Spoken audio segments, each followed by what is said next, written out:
Okay, thank you. So welcome. This is the December 4th, 2024 Interstate Commission for EMS Personnel Practice, and it is our executive committee meeting.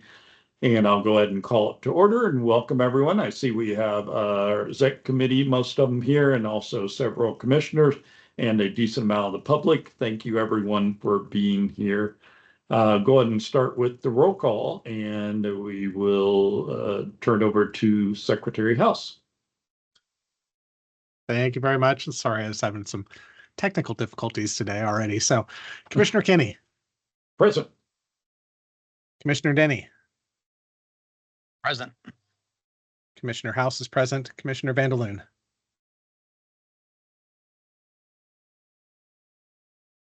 Commissioner Kaler. Present. And Commissioner Schmieder. Present. All right.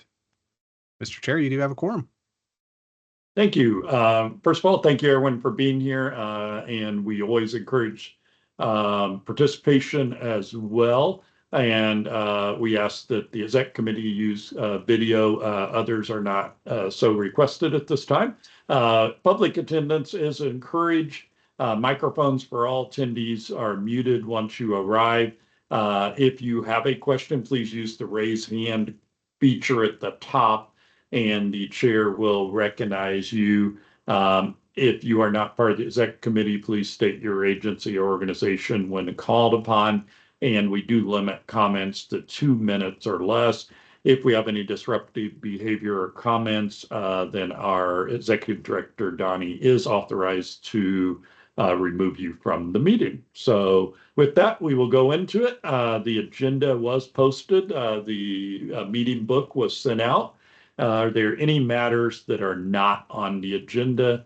Any comment? If there are, please use the raise hand feature.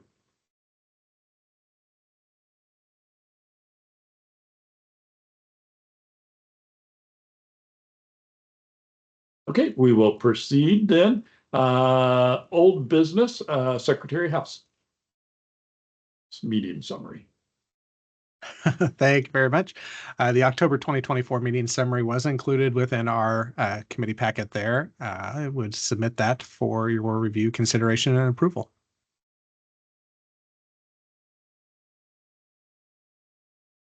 Thank you. That was included in the packet. And so we have Secretary House. Is that a motion then? That would be a motion. Yes. Okay. We have a motion to accept the summary as posted. Is there a second? I'll second it. Commissioner Kaler, I will. Okay. I heard both of you, but I'll recognize Commissioner Kaler with the second. Any further discussions, comments, corrections? Any objection to approving the meeting summary? Okay, we will show it approved, and Donnie may post that. Moving on to our standard reports, we have Treasurer's Report, and I will call on Donnie, I believe, for that, unless Commissioner Vandeloon join. I'm happy to provide that. I don't see Commissioner Vandeloon right now, but he did provide us a report. So this is the most recent report with a period ending December 1, 2024. We started November with $77,271.54. We had standard debits for operational expenses, and we have a balance on December 1st of $55,407.36. We are on budget as expected. No concerns whatsoever with that. We will be expecting our next grant income coming up in the first quarter of next year. Thank you. Appreciate that. Any questions of Donnie on the Treasurer's Report? We will show it standing as submitted. Move on to the Chair's Report. I just want to thank everyone as we have our last scheduled meeting, at least of the year, the Executive Committee. Thank you for your service, and I think several of us were re-elected, and so welcome back. We look forward to next year. I think we will continue to grow, and we're hoping that we can add states. We have been at 24, and we would like to get us over that hump and give us above 25. And so I think that's our goals as we look into next year. But this year we've been successful on rural front. Thank you to Rules and Bylaws Committee, their strong work. But we also have done, Donnie has done an excellent job of outreach. That was one of the goals. And he's been at several conferences and really increased the presence of the compact and also the presence as a government organization and not just an association, but getting our recognition where it is due. And so I do want to pass along that thanks to him from the executive committee. With that, I know there's some other overlap, but with that, I think I will turn it over to, and actually, is he next? And we'll turn it over to Joe Schmieder for rules and bylaws for any updates there. Good afternoon, everybody, and thank you. Hope you're warm wherever you are. So the committee's been extremely busy, and we're ready to move forward. We have received some feedback from legal on our proposed rules with some edits. I wouldn't call them major edits, just some edits. We're planning to meet again on the 13th of November at a special committee meeting, if accepted, if approved by the board, so that we can meet the deadline so we can vote on this at the February 19th meeting. I'm not going to go over at this time the changes, but it's not a major overhaul. Craig, normally we would bring them back to the executive committee for their final blessing before posting.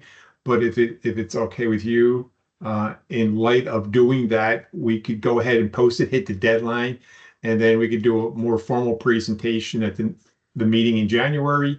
And if there's some real major concerns, you've seen them already, you've been working through them.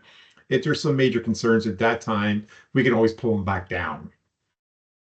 So for the rest of the exec committee, and I try to sit in on that committee, and they have done strong work, and it's been vetted several times. I do feel comfortable that if the committee feels such that they should move it on to the full commission agenda, we can review it as Commissioner Schmieder suggested in January, because that means the exec committee could weigh in if there are corrections, things like that we have in those. But I do not believe it's earth shattering, but it's important stuff, a lot of stuff that really needs to get stated. So are there any questions from the exec committee or any concerns with that plan of action?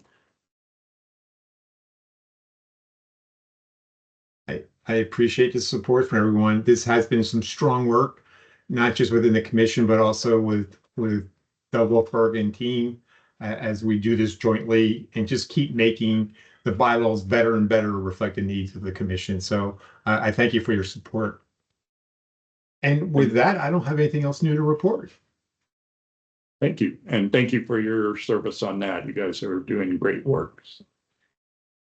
Okay, we will now recognize Executive Director Donnie Woodyard. It threw me off for a second because he'll kind of go into some things. One thing I did think of additionally, I know we did do a poll of where organizations stood with different compliance matters.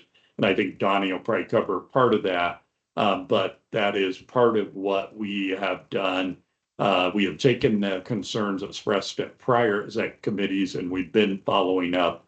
And then that also will be a topic of discussion for executive session. I will turn it back to Donnie. Yeah, thank you so much, Mr. Chair. So in my update, it's been a busy 2 months, and I say that because we did not have an EC meeting in November. So a few quick highlights. Just earlier today, Prodigy EMS released what they call a Prodigy Talk, which is a video interview that Rob Lawrence did with me at a conference a couple months ago. That was released publicly today. It's on their YouTube channel. It's on their social media channels. It's about a 10 to 15 minute interview We discussed what the compact is, how it operates, and just part of our attempt to kind of raise awareness about the EMS compact. At the October meeting, I had noted that we had a lot of travel coming up, and that included the Nasimso South Regional meeting, where I was scheduled to provide an update on the compact in Florida. Due to the hurricanes, that was canceled. Ironically, at that same October meeting, we did approve a policy on travel related to airline tickets. So we do have a credit, and that credit for airline tickets will be applied towards the next one I purchase, probably here in about an hour. So thank you for that update there. We do have a new agreement in place, a collaborative agreement in place with the National Registry of EMTs. This is, if I think back, this is about 8 years of having agreements in place with them. And so we do have that new agreement in place that will continue for the next 5 years unless we update or modify it. I did travel to the National Fire Academy, the Fire Summit. That was a very good event there in Emmitsburg at the Fire Academy. Secretary Mayorkas was there along with the fire administrator and other senior executives from the administration. Had the opportunity to talk with many of them one-on-one about the compact and what we're doing and how we play into the national approach there for ensuring readiness and response and our mobile EMS workforce. So that was a really positive, really good meeting. I was able to travel up to Boise, Idaho, and met with the Interagency Fire Working Group for EMS, and another great meeting there. I was able to also do a meeting with Wayne while I was up there, and we know that wildland fire utilizes the compact quite heavily. And it's a very important tool that is utilized for moving EMS personnel around. Unique with the wildland fire responses, they're often not under the Stafford Act as a declared disaster, and they often don't use EMAC. And so that presents some challenges with licensure, and the compact is very important for that. There's still a few areas in that response that we are working on to better streamline, and it relates to agencies and making sure that EMS personnel are properly affiliated with an agency that's authorized in the state, but continued discussions going on with our partners there. That's a good partnership, good collaboration, good government to government relation and communication going on there.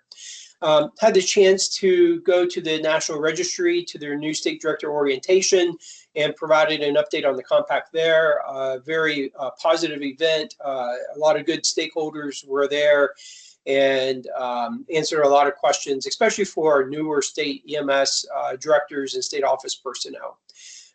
There's been a number of updates to our website, and I encourage you to take a look there if you haven't recently, especially under resources. All of our podcasts are updated there, including the video that was released today with Prodigy. So for easy access, they are there. Under our bylaws and rules committee webpage, the draft rules are updated and available there for any public to see.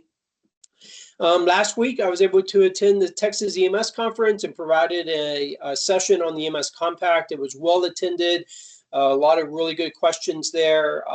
The awareness is continuing to rise about the compact, and employers are beginning to understand the importance of it and how they can utilize it as a tool for both recruiting and retention and mobility of the workforce. Had a lot of conversation with fire-based organizations related to lateral transfers and how their personnel are able to start on day number one. And that's been important as well from that aspect. And then moving forward, I submitted a number of proposals for next year. It seems like the clock never stops on proposal writing for conferences. We do have proposals in for EMS World Expo 2025. We have been asked to do a co-presentation at the GEMS conference coming up later this year. A proposal has been submitted to AAA for their annual conference on the EMS Compact. and we've been invited up to Alaska to do a presentation there. So that's the main updates as far as forward looking. Just on some old business real quick, we did at the last commission meeting establish 2 stakeholder advisory committees. I've been working to get both of those stood up. We're still looking for first quarter of next year. We do have some of those organizations on the call today, which we are thrilled to have them on. We've received appointments from many of the stakeholders. So our NGO stakeholder group. So we have a lot of appointments from them. The federal stakeholder group is going to take a little bit longer due to change of administration, change in senior leadership as anticipated at the federal level. We did have a question that came up from our federal partners related to how do we interfere or how do we interact, I should say not interfere, how do we interact with the Federal Advisory Committee Act? So we did work on a response to that in the high level response, I'm happy to send it to anyone who would like to see it. But while we are a governmental body and compact law does have force and impact of federal law unless there's action taken to the contrary, compact commissions are not subject to the Federal Advisory Committee Act as other executive branch offices are. And so that's a high-level summary of that answer, but that did answer some questions for some of our federal partners. And it just goes to show the unique status of a compact commission as a governmental body that is created from super states working together as opposed to federal executive branch. So was able to get that out and answer those questions. That's the high-level update. I'm happy to take any questions you may have, Mr. Chair. Any questions for Donnie on his report? Thank you. Appreciate all your hard work. One quick update before we move on to the NIMSCID report. I think Council Doug Wolfberg, he had reminded us that it might be a good opportunity while we have good attendance from state commissioners as well as exec committee. When the rules and bylaws, when it posts, we share it with the commissioners. It'll be on our website. The actual, when we look back to our requirements, the states are supposed to put it on our individual rulemaking dockets as well. And so that was a good reminder from him that, hey, when that comes down, then we would need to be able to actually do that. So I saw someone was attempting to do something. It said they don't have access. Was someone attempting to raise their hand or? Okay. And Mr. Chair, for the Yes. note, we do have Commissioner Vanderloon on as well. So I'll make sure that the minutes reflect his presence. Okay, thank you. We will note he is present. And with that, we'll move on. National EMS Coordinated Database, Ray Mollers from National Registry. Thank you, Mr. Chair. Welcome, everybody. Those states that have been reporting to NIMSCID continue to, as indicated, and I think that report was made on, the one being shown was made on Monday. I checked again today, so everybody continues to be within a day or maybe 2 days at a time. The last API transmission, actively working with Tennessee to overcome some challenges they've had and have hopes that they can start reporting to NIMSCID on a regular basis. Also working with Colorado, they've identified a couple bugs. We're hoping to work through those. On the report, if you look at the discipline section there, they're currently working on that last column so that currently the numbers between the cases created last 4 months and cases updated, they're the same numbers. So the last column is not pulling from the correct data source. They're working on getting that corrected. sometime today they were working on it. So that might be in the QA environment functioning right now, but we hope to have that fixed very soon. And last thing I've got, I believe Donnie's got a meeting with the registry's new Chief Information Officer, Ed Toner, and Alan Arguello, the COO, and they're going to talk through some of the NEMSKID projects and support that the registry is providing. So I think of the projects listed on the bottom there, I think the EMS ID primary would be the next project in line, and hopefully that'll kick off very shortly. Barring any questions, that's all I have, Mr. Chair. I do have a quick follow-up question. You said Tennessee you were working with on their data. Have you worked with them recently? How long have you been working with them? Oh, we've been working for a long time, but almost a daily.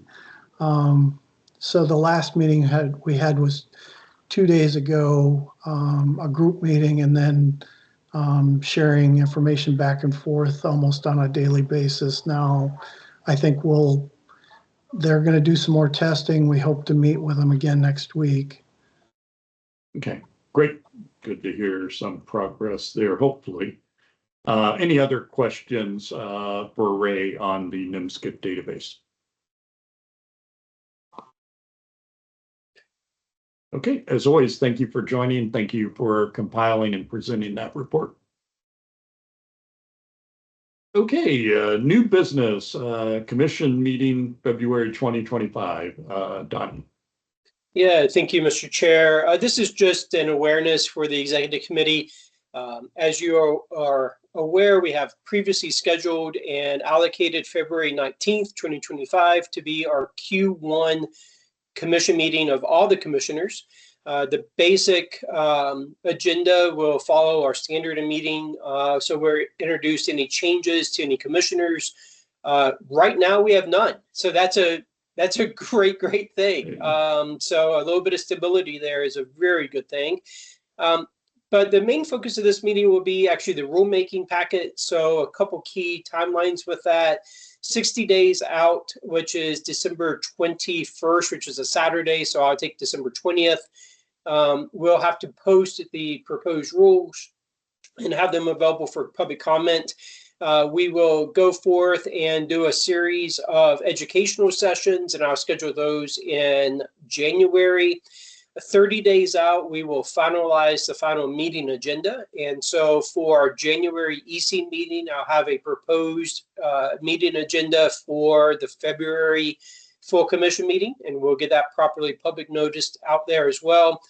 At this time, I have no special guests lined up. If anyone has a special guest that you would like to be included, please reach out and let me know.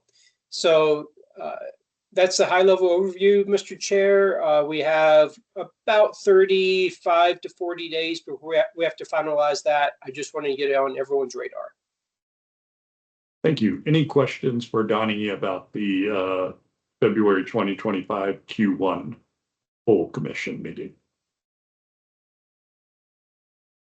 Okay, next new business we have is Data Protection Work Group. And I want to applaud that group as doing strong work. And they have an update and some recommendations today. And I will recognize their chairperson, Commissioner Bateman. Thank you, Mr. Chair. So yeah, as you mentioned, the Data Protection Work Group has been working diligently over the last few months to look into this topic, and we've reached a point where we felt like we could report to the executive committee and then hopefully to the full commission in February. So our full report is 3 pages, but I rendered that down to a single page executive summary so we could focus on the recommendations here, which I think are actionable. And our first recommendation is to develop, for the Commission to develop administrative rules and legislation for voluntary adoption by states that would include best practices related to data privacy. Our next actionable recommendation would be to partner with NSEMSA to draft a joint position paper that proposes best practices, again, related to data protection. Third would be to adopt, for the commission to adopt the data protection position paper 2023-03. Fourth would be to facilitate briefings and enhance collaboration with CISA, the Department of Justice, the FBI, to get a better understanding of the best practices that they recommend and the data privacy landscape. And then lastly, to monitor federal rulemaking related to President Biden's Executive Order 14117. We do recognize the strong work that the commission has put into this so far in its own administrative rules, and that there's an increase in doxing incidents and evolving landscape of domestic and global threats. And so we're committed to continuing our work to help implement these recommendations in a timely manner. Thank you. The committee had consulted me. I was there in their request, and I suggested we do this route. And so the actionable items, the first one would be the position paper itself. If you're wondering, we looked at it in 2023 and we formed this work group, but we did not adopt the position. We just used it as the impetus. They have revised that several times, and they're asking us to consider adopting it as a position paper. And so my suggestion was have the exec committee review it, and if comfortable, then we could send it on for the full commission agenda, since the full commission would consider any position papers. The second part of it is the other items, I believe, are ongoing things that derive from this committee. And so my direct question to them was, do they view it as a direct continuation? Are they willing to stay on task with that? Or would they prefer to say, we've hit this benchmark, we'll pass it to someone else, either form a new work group or proceed, authorize Donnie, however we would do it. And I know my preference after inquiring, and they were willing, would be to request that they continue their work, since the other four components besides adopting the position paper are really implementing the areas that they feel need addressed and have emphasized for us. And so with that, I am open to any questions, first from executive committee members, and then for any commissioners as well.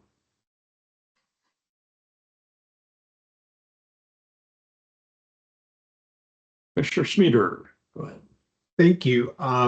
Love it. I have no concern with it. I think for number two, we probably should include in that statement the state EMS officials and the national EMSP, since we work real close with them on sharing data. And I just think, I think it would be a nice addition to it.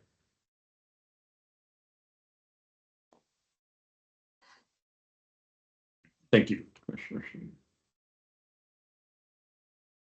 Other comments?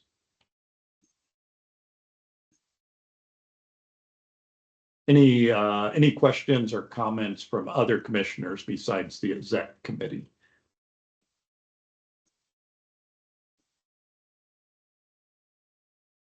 If there's any public members that would like to comment, please use the raise hand feature and I will recognize you for a comment.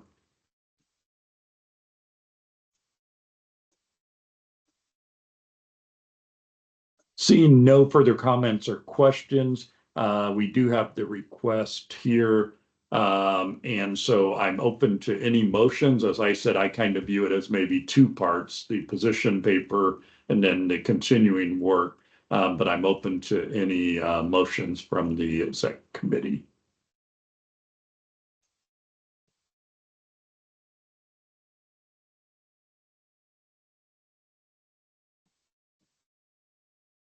Commissioner House.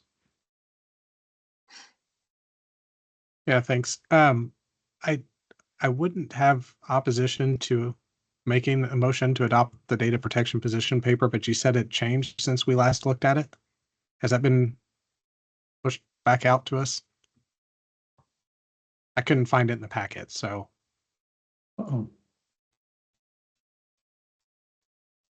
Commissioner Bateman or Donnie, do you know? I believe the main change was, if I recall correctly, was some of the terminology like practitioner and things of that nature is the biggest change that they had in it.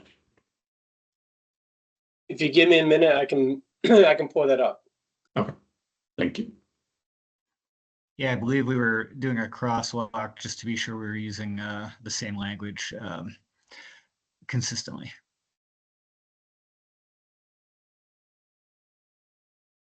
So while Donnie's looking that up, maybe I could start with the second part, and I have no issues with proceeding down your pathway on the others as to keeping this as 2 items, and would make a motion that we continue our work on 1, 2, 4, and 5. And would that include Commissioner Smeater's recommendation to be more inclusive in number 2? Yes, that would include that as well. Okay. We have a motion. Do we have a second? It's Commissioner Kaler, I'll second. Thank you, Commissioner Kaler. We will show a motion in a second to ask the work group to continue on 1, 2 with more inclusive organizations, and 4 and 5 as an ongoing project.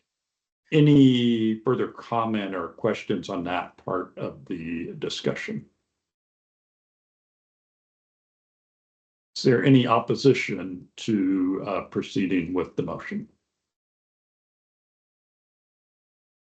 Okay, we will show the motion approved, and thank you, Commissioner Bateman, and we will ask you to keep the group on task there, and I'll direct you to work with Donnie and myself, because some of those outreach things, he will certainly be an asset, and I know he's always engaged with you, and then just keep us updated as we work towards those.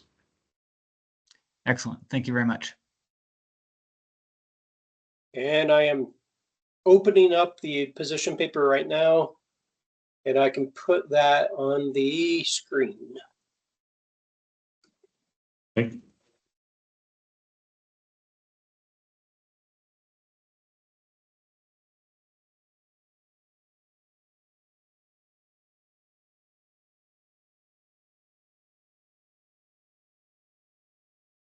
Okay, it is visible.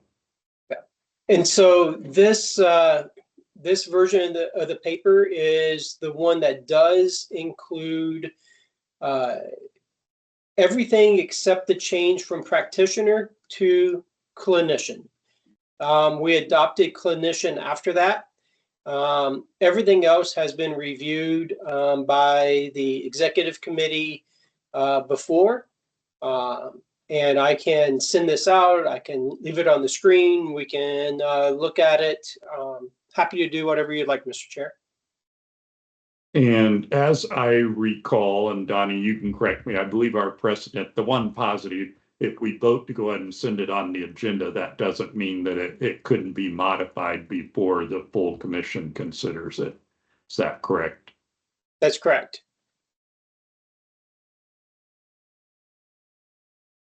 And position papers are typically reviewed and voted on by the full commission by practice. So we would add this to the February meeting agenda.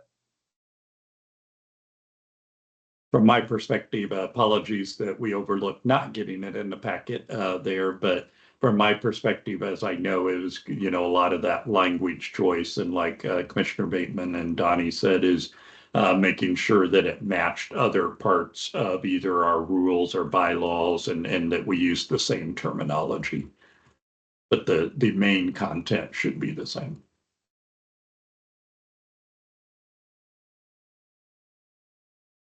With that, I'm more than happy to make a motion that we advance this to the agenda for full commission at the February meeting. Thank you. Motion by Commissioner House. I'll second. And the second by Commissioner Kaler again.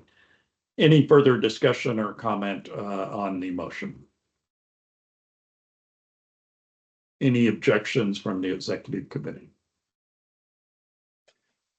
Just a clarification, Mr. Chair. Would Commissioner House and Kaler be opposed to a low amendment that directs me to align phraseology of practitioner to clinician before we post the final version of this. Commissioner House. Yes, yeah, that was my understanding. It was already done. So Yep. Commissioner Kaler. And my second stands. Okay, so yeah, we will make sure that it does align with the terms clinician, and et cetera. Okay, any objection? We will show that you are authorized to have it on our agenda for the full commission meeting and have a draft out with those modifications for consistency. Thank you for bringing that up for us. And so with that, that completes the current work of the Data Protection Work Group. Thank you again to all of them and Commissioner Bateman for their leadership there. The last new business we have is the joint position paper on certification and licensure. I believe we are tabling that. Is that correct? Yes, Mr. Chair. We are working with a number of organizations on a clarification paper that updates the differences between certification and licensure and a few other issues. The other organizations are NGOs, stakeholder organizations. They requested some more time to work on this before we present it. So I am requesting that we table that, and I will share that once we get a finalized draft from those organizations for us to consider. We'll exercise chairperson's prerogative and table that since there's no actionable item anyways. And we will hear that at a future meeting, possibly our January meetings. Next business item is partner organization updates. I do see several on here. I see Dia, I see Kevin. I'm not sure who would like to give an update. Dia, do you have anything from NASIMSO that you would like to update for the compact? Thank you, Mr. Chairman. I don't believe so. The NASIMSO Board of Directors conducted its annual strategic planning retreat in Alexandria, Virginia last month, and staff are excitedly looking forward to implementation of all the good new ideas that evolved. I think the consumption of our energy and time has centered on our migration to a new website. Same URL, but we'd encourage everyone to take a look if they haven't already at www.nasimso.org, and an associated member database that is integrated with the website. So we are problem solving and troubleshooting and refining that system, which just went live last Monday. Thank you, Mr. Chairman. Happy to answer any questions. Any questions for Dia regarding the NASIMSO report? Okay. Kevin, do you want to give an update on IFC, or do you have anything to report, or just monitoring? I don't really think I have anything new to report that probably nobody knows about. I will remind everybody that Fire Rescue Med, a conference that we've been having the last few years virtually. We had this one this year is in person. It's in Vegas in May. It's got a lot of federal partners along with some really good speakers, mostly management and leadership conversations as opposed to clinician based. So if anybody wants any information on that, I'd be glad to share it. But I think as far as other topics, I believe we're all familiar with the recent happenings on the political side of things. So unless somebody has a question, I don't have anything else. Thank you. We appreciate you having you on here and hearing the updates. So thank you for that. Any other partner organizations like to give an update? Please use the raise hand feature if I overlooked.